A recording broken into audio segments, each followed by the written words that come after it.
Welcome to Wildly Capable with Kate, a podcast made for those looking to unleash their wildest capabilities. I'm your host, Kate DeRocher, a dating, relationship, and self-worth coach on a mission to help people build better relationships, starting with the one they have with themselves. In each episode, we'll dig deep, turn inwards, and embark on a transformative journey. Together, we'll break free from unhealthy patterns, rip through self-limiting beliefs, heal past wounds, and build unwavering self-worth, all to create healthier relationships as a result. Get ready to explore the wild, untapped potential within you. Are you ready to see just how wildly capable you are? Subscribe now and join us on this empowering adventure. Remember, your wildest capabilities await. Hi, and welcome back to Wildly Capable with Kate. This is now my fourth episode of the podcast, which I launched earlier this month for my 31st birthday, and I'm so excited about the responses the show has already received. So before we begin, I wanted to give a huge thank you to everyone who's tuned in. Creating this podcast was honestly really scary for me. Old self-limiting thoughts about whether people would like it, whether people would listen, whether people would like me kept coming up. And those thoughts prevented me from putting out my own podcast for at least a year. People would ask if I'd ever create my own podcast, and I'd kind of just shrug them off and say maybe someday, when in reality, I knew it was a dream I had. I just was too scared to start. And I wasn't sure how people would respond. I wasn't sure if people would even tune in. So for those of you who have, please know it means more to me than you can imagine. And ironically, that's actually the perfect lead in to what I want to talk about today, self-worth. What is it? Why is it even so important? How does it affect your life? And most importantly, how do you build it? When I started writing out this episode's script, I knew I wanted to start by thanking you all for your support and for listening to the podcast up to this point. But as I was writing my gratitude, I realized, wow, the exact thing I want to tackle today is what I'm sharing about right now. My own lack of self-worth and confidence almost kept me from creating this very show that you're listening to right now. Self-worth wasn't and isn't always inherent to me. I grew up as a pretty shy kid, and then through difficult life experiences like being bullied in high school, unhealthy relationships, a difficult upbringing, experiencing plenty of drama within my female friendships, my self-worth slipped even more. I've already told you all a bit about the abusive, toxic, unhealthy relationships I've found myself in throughout my high school, college, and post-grad years. But what I haven't talked about yet is how much I know that my low self-worth played a role in me even allowing those men, situations, and relationships into my life. You see, had I discovered the love for myself that I now have, it would have been much less likely that I would have even been available for that type of treatment back then. To me, everything we do flows from our self-worth, from how much we do or do not love ourselves. Because I didn't love myself back then, I allowed the toxic men and relationships in. Sometimes even knowingly, because I had old patterns that caused me to believe I had to do something or be a certain way to earn people's love, to earn men's love. I thought that if I just tried harder, changed who I was nicer, was sweeter, dressed prettier, acted differently, then I could get those men, the ones who were treating me so poorly, to love me and treat me right. So I stayed in unhealthy situations trying to prove my worth and earn their kindness. And I did this time and time again. My doing this was mainly subconscious. I didn't fully understand why I behaved the ways I did or why I couldn't seem to just get myself to walk away from those men. Instead, I tried harder. What on earth? What was I doing? It all pointed back to my self-worth caused by trauma and the ways in which I had been conditioned to believe that my worth was not inherent. Does this sound like you? Many of you listening to this can likely resonate with that behavior and conditioning. And that's okay. You're not alone. I'm right there with you. I talk to women and men daily who've experienced very similar circumstances due to their own unhealthy patterns too. Every client I work with struggles with at least some form of low self-worth. Everybody I've ever met just in my day-to-day life does too. We all do. But self-worth can always be healed and grown. It can transform. Before we get to ways to improve your self-worth, let me first explain what it even is.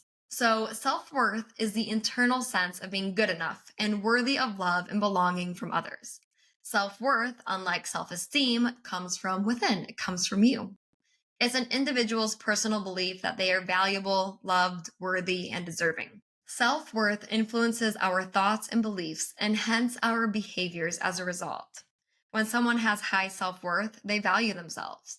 They have and uphold healthy boundaries. They practice positive self talk. They're open to feedback. They don't take things personally.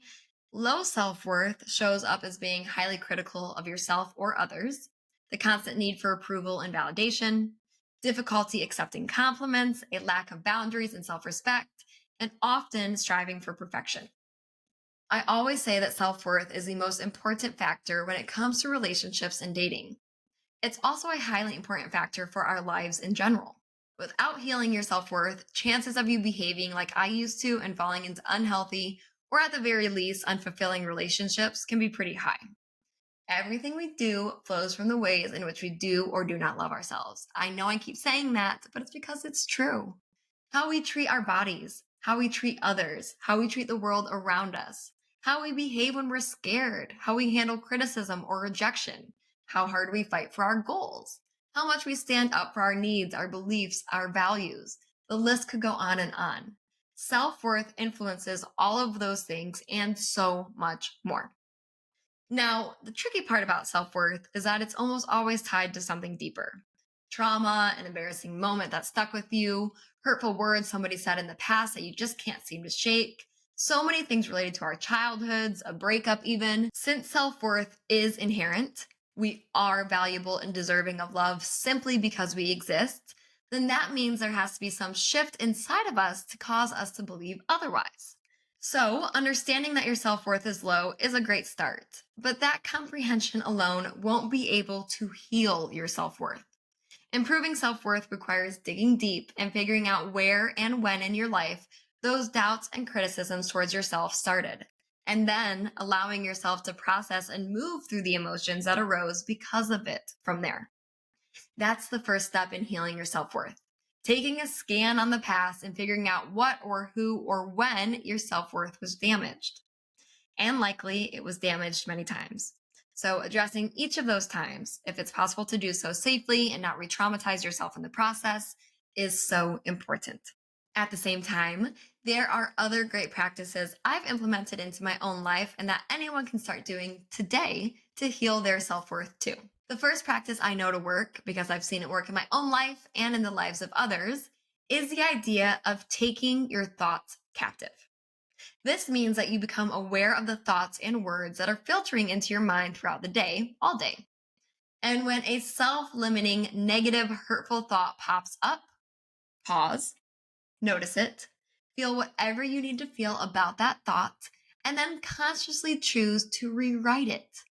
If you catch yourself thinking, I'm so stupid, I always mess up, as quickly as you can, replace that thought with another, saying to yourself something positive, like, it's okay to make mistakes. I'm worthy regardless. Thoughts often are subconscious. They are not things we purposely think or often even choose to think, especially intrusive thoughts. Anybody who experiences intrusive thoughts knows exactly what I'm talking about. We don't ask for those. With an average of 60,000 thoughts filtering through our minds every day, it's impossible for each of us to always, all of the time, be in control of our thoughts. It's not possible. So the practice of taking your thoughts captive is simply getting better at catching the ones that are harming you and then shifting them. Now, I call it a practice because it will take practice. You will not be good at this at first. Your criticisms and self-limiting beliefs will pop up time and time again, and sometimes you'll be able to identify and replace them, but other times you'll find yourself upset out of the blue, unaware that the shift in your mood was due to that random thought that happened hours ago. But the goal is to stick with it, to keep practicing, to become more and more aware of what you're allowing your thoughts to tell you, what you're speaking to yourself. And be sure that how you talk to yourself is kind, compassionate, forgiving, loving. This goes for how you talk to yourself about others too. Whether you find yourself judging and criticizing people around you, or you are constantly comparing yourself, becoming aware of those thoughts is pertinent. Let's take the former, for example. Being highly critical of others is less about that person, about the other person. It's more about you. If you don't accept yourself, you'll never be able to accept others for who they truly are, flaws and all. And talking negatively or in a judgmental way about others will keep you stuck in a negative thought loop. And as a result, you'll continue to feel negatively towards yourself too. And on the other side, comparing yourself to others and the things they have that you want, a better body, amazing relationship, more money, better job, whatever it is, will cause your self worth to plummet too. You will constantly be hard on yourself, upset over the things that you perceive yourself to be lacking. Instead, take your thoughts captive. Do exactly what I'm talking about. When you begin to talk negatively about another person, either in your head or out loud to other people, catch yourself, stop, and say something nice about them. Then, right after you do that, right after you say something nice about the other person, the one that you're criticizing and being mean towards, say something nice about yourself too. Retrain your brain to go to the positive first, rather than jumping to negative assumptions and words as your default response.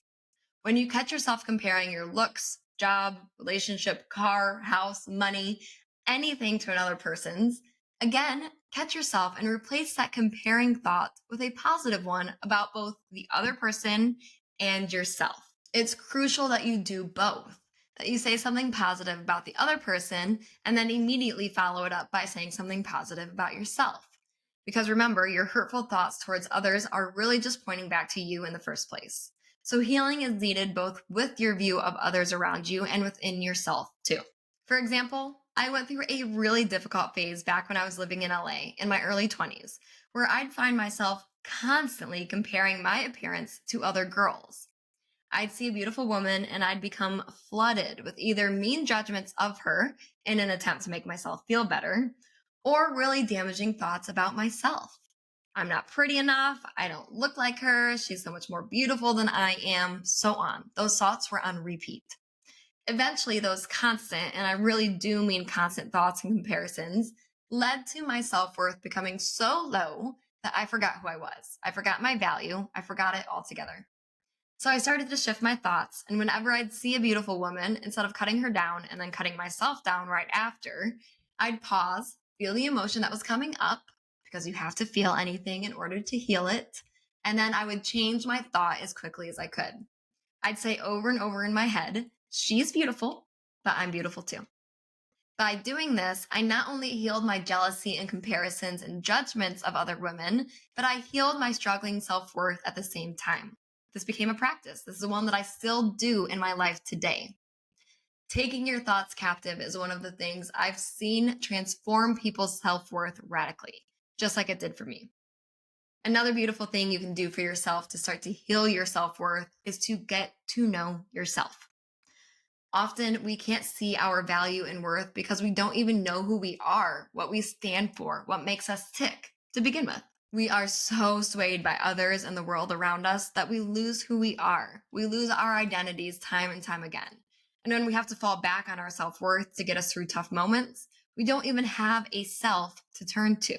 The more you can sit with yourself and discover who you are, and I mean who you truly are at your core, not just what your latest hobby is, although that's great to discover too, the more you will learn to love and trust yourself. I often have my clients go through a series of quizzes and personality tests when they first start working with me. So that way, through the results, they can begin to maybe learn more about who they are as human beings, as unique individuals in this world.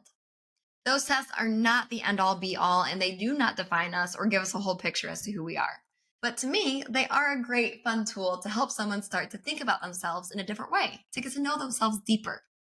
How do I respond in different circumstances? What do I believe about X, Y, and Z?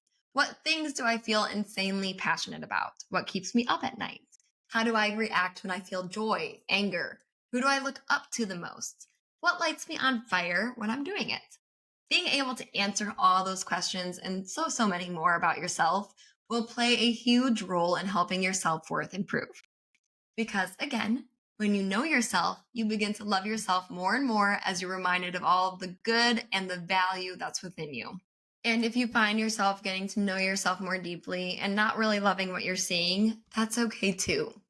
That's your opportunity to hold yourself accountable and to choose to make necessary, hard changes in your life, which will also lead to you trusting and loving yourself more and more as you shed old behaviors, forgive yourself, and show yourself how powerful you are through the healing and rebuilding process. No matter what you see in the mirror staring back at you, it's vital that you do look into that mirror, that you do learn who you are. There can be no self-worth without a sense of self. How can you get to know yourself more outside of the fun quizzes I mentioned earlier? Well, first and most importantly, I encourage you to get still and silent. Spend time with only yourself with zero distractions and allow whatever thought, feeling, or memory that needs to come up to do so. When you are constantly surrounded by other people, work, parties, nightlife, things to do, it's next to impossible to hear your own inner voice and the things it's begging to say, literally begging. So removing those distractions and just spending time in solitude is an absolute game changer. Solitude, not isolation. I'm not telling you to block everyone out of your life and become a hermit. Isolation can be very harmful in itself. But I am telling you to make sure that you give plenty of time to you and to you alone, so you can work through anything and everything that's begging to be addressed, but just hasn't had the chance to be because you've been so busy masking those thoughts and feelings with other distractions. So turn inwards and spend time in silence and solitude. Next, try new things and get outside of your comfort zone. By expanding your interests and exploring new potential passions, you can learn endless things about yourself. Not only could you potentially learn a new topic or hobby that you're interested in, but you can see how you behave in unfamiliar, uncomfortable, and unexpected situations at the same exact time. And lastly, another way to get to know yourself better and heal your self-worth by doing so is to turn to trusted mentors or friends and ask them to share with you the things they may see within you that you can't see within yourself. Maybe you have some blind spots. We all do. Or maybe you have traits that are worth praise that you aren't even aware of.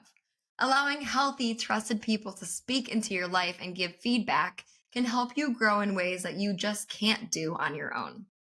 Through my mentors, my best friends, my partner, I've learned things about myself that I probably would have never uncovered had I just relied on my own perspective, opinions, and voice all the time. Both beautiful, amazing things about myself and more difficult things that needed my attention. I learned those through other people. Turn to people you trust. As you can see, getting to know yourself is necessary to healing your self-worth. And last but certainly not least, to improve your self-worth, learn how to stand up for and stick to your own needs and boundaries. When we have low self-worth, sharing what we need or creating boundaries can be incredibly difficult. Take it from me. We don't value ourselves, so we don't have the courage to require others to value us either. When you have low self-worth, you often let people walk all over you, get away with being really terrible to you, taking advantage of you, mistreating you, because that is the same way that you're honestly treating yourself. To break those patterns and behaviors, you must discover what you need within a relationship, build boundaries, and then stick to them. By understanding what does and doesn't work for you and what you will or will not allow in your life, you will be able to more easily and quickly remove yourself from situations, jobs, relationships, and so on that aren't healthy for you. And when you can take a stand for yourself, when you can have your own back, you show yourself more and more every single time that you do just how much you can trust yourself. And trusting yourself is tied to how much we love ourselves. So those are some thoughts on self-worth, on what it is, on what it looks like, on how you can tell if you have low self-worth, and then how to build it. All the steps you can take. There are so many more, but those are a great start. So start little, start today, and start to improve your self-worth. If this episode resonated with you at all, if you've experienced difficult, low self-worth and you've worked to rebuild it, or maybe you're working to rebuild it right now, please let me know. Please share this episode with somebody else who's trying to build their self-worth too. Please shoot me a DM. Let me know your thoughts.